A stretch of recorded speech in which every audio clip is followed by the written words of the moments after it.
নমস্কার বন্ধুরা, আজকের রেসিপি সোয়াবিনের মুইঠা। সোয়াবিনগুলো ভালো করে গরম জলে সেদ্ধ করে নেব। সোয়াবিন সেদ্ধ হতে হতে আমি একটা পেস্ট বানিয়ে নেব। নিয়ে নিচ্ছি 2টো পেঁয়াজ, 4-5টা কাঁচা লঙ্কা, সামান্য একটু আদা, একটা রসুন। এবারে সোয়াবিন সেদ্ধ হয়ে আছে, নামিয়ে ঠান্ডা জলে দিয়ে দেব। জল ঝরিয়ে দিয়ে দেব মিক্সিং জারে। দিয়ে দেব কয়েক কোয়া রসুন, একটা পেঁয়াজ কুচি, 2-3টে কাঁচা লঙ্কা, হাফ কাপ বেসন, সামান্য একটু লবণ। এবারে 1 কাপ চালের গুঁড়ো দিয়ে ভালো করে মেখে লম্বা লম্বা আকারে শেপ দিয়ে নেব। এবারে কড়াইয়ে হাফ কাপ মতন তেল দিয়ে 1 চামচ ঘি দিয়ে বড়াগুলো ভেজে নেব।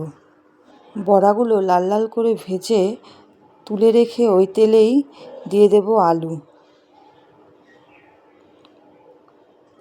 একটু লবণ, একটু হলুদের গুঁড়ো দিয়ে ভেজে নেব।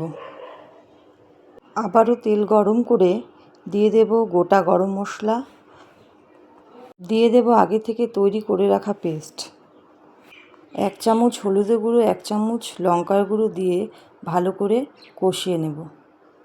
দিয়ে দেব কেটে রাখা টমেটো। ভালো করে কষিয়ে সামান্য একটু জল দিয়ে আবারও ভালো করে কষিয়ে ঢেকে দেব। দিয়ে দেব আলু,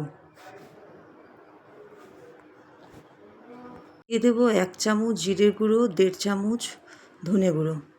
এবারে ভালো করে কষিয়ে নেব। মশলা থেকে তেল ছাড়লেই দিয়ে দেব পরিমাণ মতন জল।